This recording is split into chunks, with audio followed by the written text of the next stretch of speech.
São 10 princípios simples para quem deseja ser bem-sucedido na vida, segundo o Evangelho, segundo o Espírito de Jesus. Primeiro princípio: creia que a sua vida cumpre um propósito divino na Terra. Se você não acreditar que você existe para cumprir um propósito divino na Terra, todo sucesso seu será o anti-sucesso do ponto de vista de Deus. Para que a gente seja bem-sucedido do ponto de vista de Deus, a primeira coisa a acontecer é crer que a nossa vida cumpre um propósito divino na Terra. Esse é o meu surto. Eu carrego uma semente de divindade. Você acha que isso é o meu narcisismo? Essa é a minha âncora.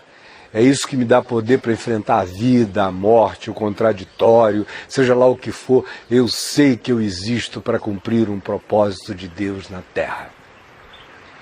Mais que isto, ainda no primeiro elemento, no primeiro princípio, eu concluo dizendo: você é influenciado pelos genes que herdou dos seus pais. Claro que você é. E é também bastante circunstancializado pelo meio, pelo ambiente no qual você vive. É claro que é. Entretanto, mais forte do que as determinações genéticas ou do que os condicionamentos do meio social no qual você vive, é o seu chamado para ser. Você foi criado como um sacramento, como um sacerdote neste universo de Deus. Por isso, você existe e sabe que existe, tem consciência de si. Por isso, enche a sua consciência com esse significado de que você existe com um propósito divino a ser cumprido na Terra. Quando você assumir sua vocação para ser, as outras pessoas vão encontrar você. Eu vou repetir isso. Quando você assumir genuinamente a sua vocação para ser, assumir quem você é em Deus e para Deus, aí as outras pessoas vão começar a encontrar você. Segundo princípio que eu quero que você guarde no seu coração: creia que seu dia ganha força e energia espiritual quando você ora. Vou repetir. Creia que o seu dia ganha força e ganha energia espiritual quando você é uma pessoa que ora. Quando você abre a porta do dia com oração. Quando você tranca as portas da noite com oração. Quando você dá um passo depois do outro, submetendo os seus pensamentos a Deus. Quando o seu processo de pensar passa a ser um processo de orar. Quando você não fica mais pensando entre você e você mesmo. Quando não é mais o conflito do anjinho da direita com o demoninho da esquerda. Todos com a sua cara, dizendo: faça isso, seu palhaço, panacão. Aí o outro diz: não seja otário, seu panacudo, se fizer vai se quebrar. Enquanto o cara fica aí, ó, entre o anjinho da direita e o demoninho da esquerda, ele está danado. Orar é fazer com que eu tire o chapéu dos meus pensamentos e o meu pensar viaje em Deus. Ao invés de eu chegar e dizer: o que eu vou fazer para pegar esse desgraçado, eu digo: Senhor, Tu sabes como eu estou sendo oprimido. Me dá sabedoria, conforme o Evangelho, para que eu saia disso, sem que a minha vida se torne uma calamidade no processo. Quem pensa orando, encontra o caminho da vereda bem-sucedida diante de Deus sempre, porque não há nenhum pensamento horroroso que sobreviva à franqueza de um orar que coloca todos os temas da mente diante do Deus que é amor, verdade, justiça, graça e equidade. Por isso, o segundo princípio para quem quer ser bem-sucedido é este: creia que o seu dia ganha força e ganha energia espiritual quando você ora. Portanto, ore sempre, mesmo nos seus afazeres, no seu cotidiano. Sempre que uma notícia ou informação lhe chegar, Entregue-a a Deus. Não saia dando chute em pedras, nem soco em ponta de faca, nem diga eu vou resolver isso no peito e na raça. Entregue a Deus, ore. Coloque diante dele.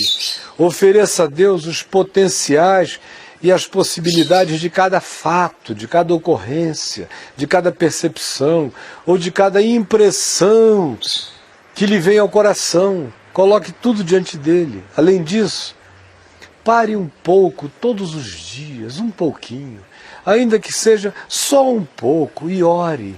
E fale com Deus. E você não precisa de um panteão de Pedro, Paulo, Maria, José, Santa Etelvina, ninguém. É você e Jesus. Não tem intermediário, não tem sumo pontífice. O sumo pontífice é Jesus. Fale com Deus em Jesus, com intimidade. Ele autorizou você a chamá-lo de painho. Por isto, não se sirva de oração de ninguém. Não tem oração mais forte do que a sua. Não tem ninguém com mais poder para orar do que você. Ore com sinceridade, os céus e a terra se abalarão. Por isso, ore sempre. Leve diante de Deus todas as coisas e, mais que isso, dê graças por tudo. E abrace o Senhor no seu coração, mesmo quando você não estiver entendendo os fatos da vida. E mais, quando orar, peça coisas específicas, mas não se esqueça sempre de terminar de modo submisso e geral, sem fixação, dizendo eu quero que tu me deis aquilo, eu quero que tu me deis isso. Peça as coisas que você queira, mas não se fixe nelas. Termine de um modo geral, dizendo é isso que eu penso que eu gostaria de ter, ou que seria bom para mim, mas é o Senhor que sabe. Seja, portanto, feita a tua vontade, assim na terra como no céu. Afinal, você não sabe se o que você quer é o melhor, mas você sabe que o Senhor sabe. O terceiro princípio para um ano bem-sucedido é o seguinte: creia que a maior inteligência que Deus lhe deu não é a inteligência intelectual, nem a emocional, mas sim a inteligência mesmo. O coração tem razões que a própria razão desconhece. Usar a cabeça, que é a inteligência intelectual, e saber se relacionar com o próximo e as circunstâncias, que é a inteligência emocional, são realidades importantes e fundamentais, mas ainda não são as realidades essenciais. O que é essencial no mundo da inteligência? É ser um gênio de cabeça? É um bocado de gênio insensato. Eu conheço pessoas inteligentíssimas cuja inteligência é endiabrada. Ou conheço pessoas com uma inteligência emocional enorme, dão nó em pingo e d'água, em volta deles fica tudo do jeito que eles querem. Mas ainda é manipulação. A verdadeira inteligência do ponto de vista de Deus é aquela que acontece nas essências do Espírito. De fato, o essencial habita os mistérios do Espírito no mundo do coração. Portanto, dê atenção aos seus sonhos noturnos, aos seus sentimentos perceptivos e, sobretudo, internalize a verdade do Evangelho, para que o seu pensar não seja fruto do seu filosofar translocado, para que a sua inteligência emocional não sucumba aos ambientes das diplomacias e das relações que são apenas convívios de manipulação. O que você precisa é da sabedoria do Evangelho, para que você aprenda a discernir entre o bem e o mal, para que você escolha veredas simples, não confiando na sua esperteza intelectual, nem na sua capacidade de gestão emocional, mas fazendo as escolhas da sabedoria e da bondade. Quando você tiver uma impressão, não a despreze de cara, medite, considere, ore, discirna. A resposta pode estar no passado, mas às vezes trata-se de uma intuição profética que Deus deu acerca do dia de hoje. Não despreze as vozes do coração, não despreze os sonhos, não despreze toques de gente que te ama e que dá toques em você. Guarde essas coisas na alma. Ser inteligente é também guardar no coração um composer de fatos para ir aprendendo a sabedoria, como diz o Salmo. Ensina-me a contar os meus dias, todos eles, aprender com cada novo dia, para que eu alcance um coração sábio. Do ponto de vista de Deus, inteligência é sabedoria. Quarto princípio diz o seguinte: creia que quando alguém ama a Deus e ao próximo e respeita a vida, então tudo ganha sincronicidade, ganha conectividade. Se você ama o próximo e respeita os fluxos da vida, se você busca fazer pelo outro o que você quer que o outro faça a você, se você antes de fazer qualquer coisa diz, bom, eu gostaria que isso fosse feito para mim, se é uma coisa que vai lhe incomodar, não faça ao outro. Só gosta de incômodo o tarado. É aquele outro que gosta de fetiche, de apanhar, de ser amarrado, de que enfia um pedaço de vassoura no ânus dele. Esse cara não é confiável. Esse cara diz, ai meu Deus, eu gosto de apanhar. Esse aí não serve de referência para mim. Eu estou falando de gente normal. Gente normal diz o seguinte: qual é o bem que eu quero receber? Como é que eu gosto de ser tratado? Então é como eu gosto de ser tratado que tratarei os outros. Esse é o princípio de todas as coisas, Jesus ensina. E é isso que eu preciso aprender a praticar.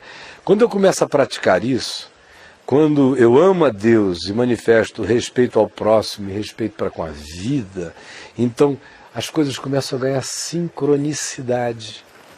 Tudo vai ganhando harmonia. Ninguém precisa fazer nada, não precisa convocar nenhum concílio, nenhum seminário. A vida vai ganhando encaixes.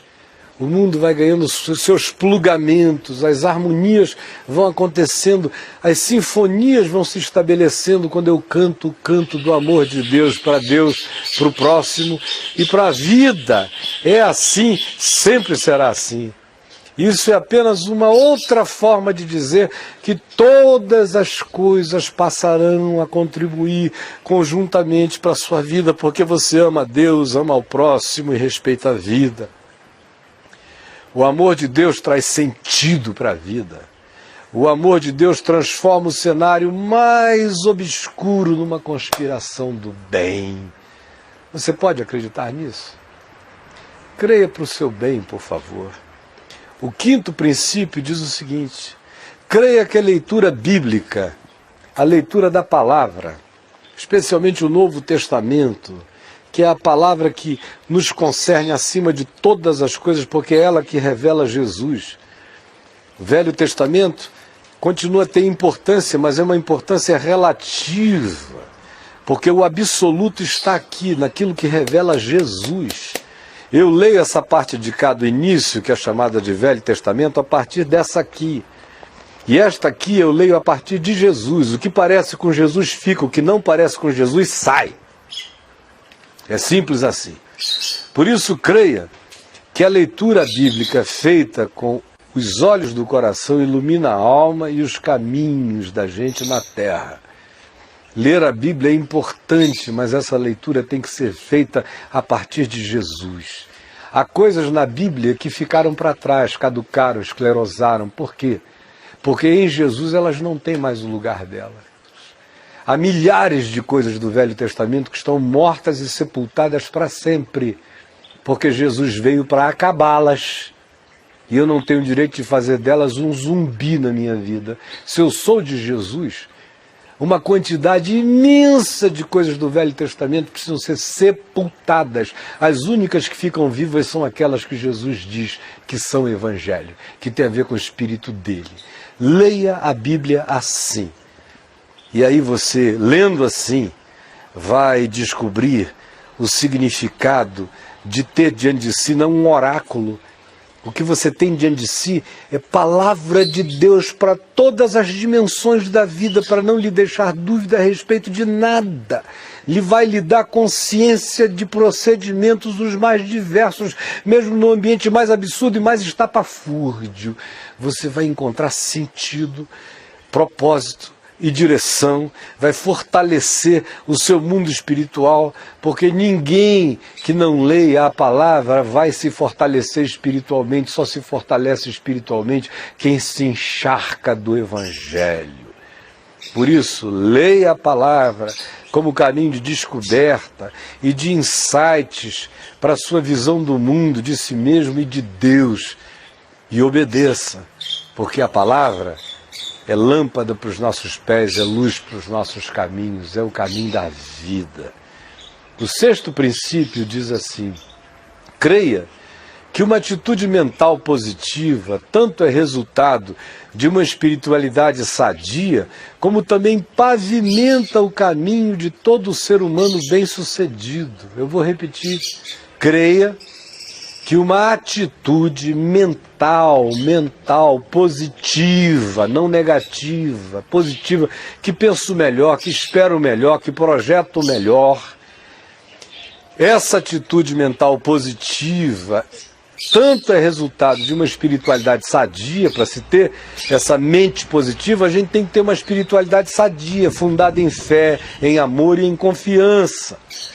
Como também, mais do que isso, essa atitude mental positiva, que é resultado de uma espiritualidade sadia, fundamenta, pavimenta o caminho de todo ser humano bem-sucedido.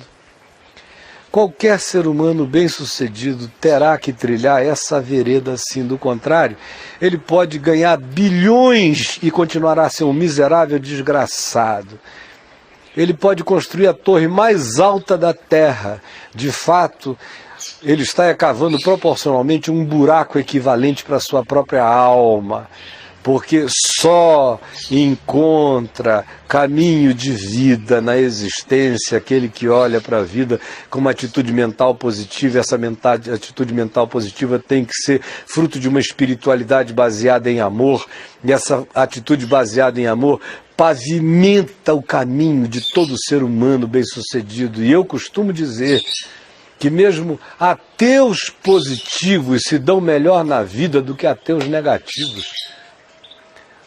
Vou repetir: até ateus positivos se dão melhor na vida do que ateus negativos. O mesmo princípio se aplica a qualquer ser humano. E se você se enche de fé, aí é que você se torna absolutamente bem-sucedido, porque quem garante é o Senhor, que diz: o meu justo viverá pela fé. O outro princípio, o sétimo, diz assim: creia que generosidade e dadivosidade são forças espirituais poderosas que atraem para quem as pratica as melhores oportunidades e possibilidades da vida. Quem é generoso, quem é dadivoso, não está perdendo nada, está atraindo tudo. Quem anda com generosidade e com dadivosidade é perseguido pela bondade e pela misericórdia todos os dias da sua vida. Desde menino eu aprendi isso como um valor inegociável dentro do meu ser. Eu não era ainda convertido ao Evangelho, eu já sabia disso. Depois que eu encontrei Jesus, isso ficou mais forte do que o sol na minha vida. É um princípio poderoso. Generosidade e dadivosidade são forças espirituais poderosas que atraem para quem as pratica as melhores oportunidades e as melhores possibilidades da vida. Por isso, é tão importante dar, contribuir, tanto com dinheiro para pessoas necessitadas, para causas importantes, quanto é importante andar de olhos abertos para socorrer o carente, o necessitado. É absolutamente essencial dividir o que a gente tem com os outros. Quem faz isso não está se empobrecendo. Quem faz isso está adquirindo força, poder espiritual e tem mais. Quem age assim é perseguido pela bondade, pela misericórdia e pela dadivosidade. Eu não estou falando isso porque eu li em algum livro. Eu creio na palavra e está inscrito no meu coração. Os rastros dos meus pés praticam isto na terra há quase 40 anos e eu estou dando testemunho a você de que não ando atrás de nada. As coisas correm atrás de mim e correrão atrás de mim enquanto meu coração for generoso, dadivoso, em misericórdia e em sinceridade. Essa é a promessa do meu pastor. Se ele é o meu pastor, nada me faltará. E a bondade e a misericórdia hão de correr atrás de mim todos os dias da minha vida. É por isso que eu não ando atrás de nada e tudo de bom corre atrás de mim em nome de Jesus. Mais do que isso, creia que a diferença, que o que diferencia o fazer do não fazer é apenas uma decisão seguida de gesto simples. Entre fazer e não fazer, a única coisa que diferencia é um gesto. Quem faz, levanta e anda. Quem não faz, fica falando e não faz nada. Então, ao invés de ficar elaborando o ano inteiro o que você vai fazer, levante antes. Assim mesmo, nunca adia o início de qualquer coisa na qual você acredita, se a oportunidade se apresentar e seu coração responder com paz e fé. O gesto necessário, tanto para se levantar da cama, quanto para levantar a cama, é um só, colocar-se de pé. Daí Jesus ter dito, levanta, toma o teu leito e anda. O nono princípio, o tempo está acabando, eu só vou ler. Creia que a melhor composição de imagem exterior e de virtude interior para um cristão ou um discípulo de Jesus é aquela que combina a simplicidade dos pombos, que é a imagem exterior, com a prudência das serpentes, que é a virtude interior. Sendo assim, seja astuto por dentro e simples por fora, sempre dá certo e protege a vida. E por último princípio, preste atenção, creia que a maior bênção de possuir uma consciência é poder usá-la para autoexaminar-se todos os dias. Eu vou repetir a você. A maior bênção de você possuir uma consciência é poder usar essa consciência para todo dia fazer autoexame. O que é que adianta ter uma consciência que não é usada para autoexame? Consciência que é usada só para julgar o outro faz de você um diabo. A minha consciência me foi dada para eu me julgar, para eu me discernir, para eu me examinar. Por isso preste atenção nisto. Creia que a maior bênção de possuir uma consciência é poder usá-la para autoexaminar-se todos os dias. Quem se autoexamina resiste melhor às críticas, pois se utiliza delas para diminuir seus próprios equívocos e se mostra imune a elas quando a consciência o convence de estar fazendo aquilo que é certo. Autoexame é o que faz a diferença entre aqueles que vivem para preservar a sua imagem e a reputação em relação àqueles que vivem para o que é verdadeiro e o que é real. Faça isto. E você vai ver como não tem jeito de a sua vida não ser bem-sucedida. Faça isso enchendo o seu coração do Evangelho todos os dias. Faça isso pensando num processo que faz os seus pensamentos viajarem em Deus e por Deus todos os dias. Busque paz e harmonia, e a vida se harmonizará à sua volta. Seja misericordioso, dadivoso e generoso, e a bondade e a misericórdia lhe perseguirão. Não se jacte da sua inteligência intelectual, nem emocional. Busque, antes disso, sabedoria simples para a vida. E você vai ver a sinfonia do amor de Deus começar a tocar, mesmo nos dias mais difíceis.